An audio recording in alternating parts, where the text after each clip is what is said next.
Hello, everyone. My name is Amparo. I'm from Lehman College, and this is my project I worked on this summer called Holistic Intersection Level Traffic Simulation Platform. My mentors are Dr. Jang and Dr. Mifei. And to begin, I want to give you guys an outline of my presentation today. First, I'm going to be talking about my introduction slides, which is going to have my motivation, my definitions, and of my tools I used, my background, scientific gap, objectives, and research goal. Then I'm going to be talking about my methodology slides. That's going to have my data set scale, homography process, project pipeline, and then finally my results and conclusion. So to begin, I'm going to give you guys a motivation. In today's society, the growth of urbanization has caused many concerns for public transportation. And as you can see in this graph right here, it shows how vehicles exceed population due to commuting in areas in New York, and it just grows every year.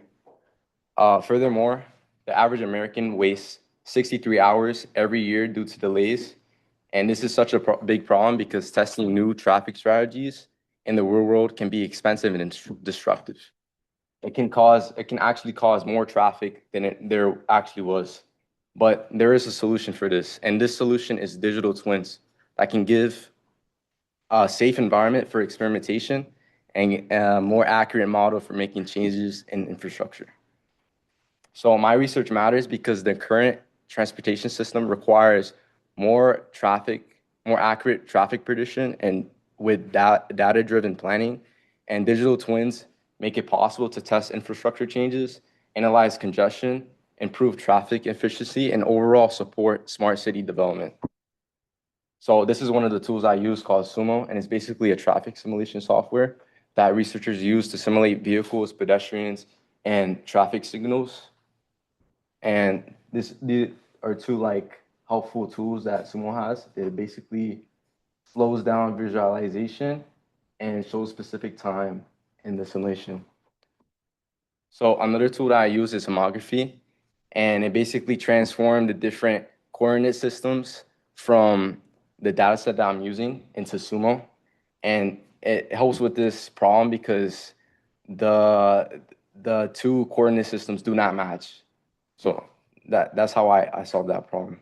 And this diagram shows a simple process of how it works. You can see the different coordinates on the data set, and then on the right side, it visualizes the transformation to Sumo that uses XY coordinates.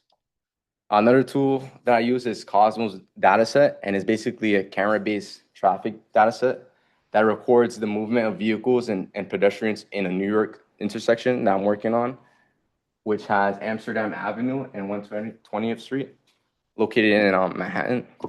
And to give you guys some background, the most existing research use homography to convert vehicle positions from camera pixels coordinates into real world coordinates. However, they do not integrate the data into realistic digital twin for visualization. So this is where I come in. There's simply no bridge to connect simulations to real world data sets, and incorporating real world data can make them more useful. So my goal is for the summer was to develop a realistic intersection level digital twin in Sumo by integrating real camera-based vehicle trajectory data used to evaluate traffic behavior, study safety related scenarios, and test potential improvements. So to give you guys some of my process that I did, I first downloaded the data set, the Cosmos data set, then organized the data into a spreadsheet, cleaned up the data, then used homography to transform the points so they can be used for map matching. Then I generated routes based off the new coordinates, ran the simulation, and then compared it to the Cosmos data set again to see um, if it's good to use. Yeah. So this is more detailed explanation of the first three steps. Since the Cosmos dataset is so big, it's about 1.2 million observations. I had to break down the dataset into three columns. The first column was scene ID, Then the others were track ID, frame, time, agent type, and then the different positions. And then after I transformed, I got more data, which was the match edges and then the transform coordinates. So this is more detail on the process. I use reference points from the intersection in New York. You can see I use the intersection center, the different dividers, and then I transform them into Sumo. So this image on the right, top right, is what I see, and on the image on the bottom right is what Sumo sees.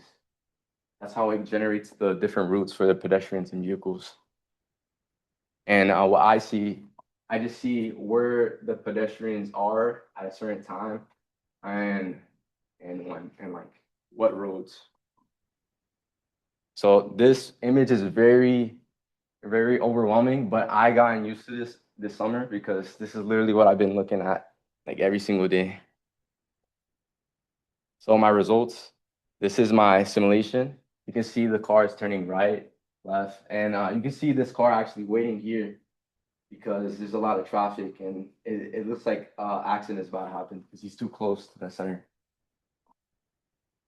So with my new setup, I'm able to track agent movement and see where vehicles and pedestrians are, measure close interactions like near misses, and finally locate conflict areas where near misses happen the most, and I can just pinpoint like where we can make a change. So conclusion, in my project, I reconstructed a real urban intersection from camera data, built a reusable digital twin pipeline, demonstrated the benefits of combining digital twins and real world data. I want to thank NSF, CS3, and iSense, and Lehman College for giving me this opportunity this summer to learn about digital twins and to really grow. Thank you.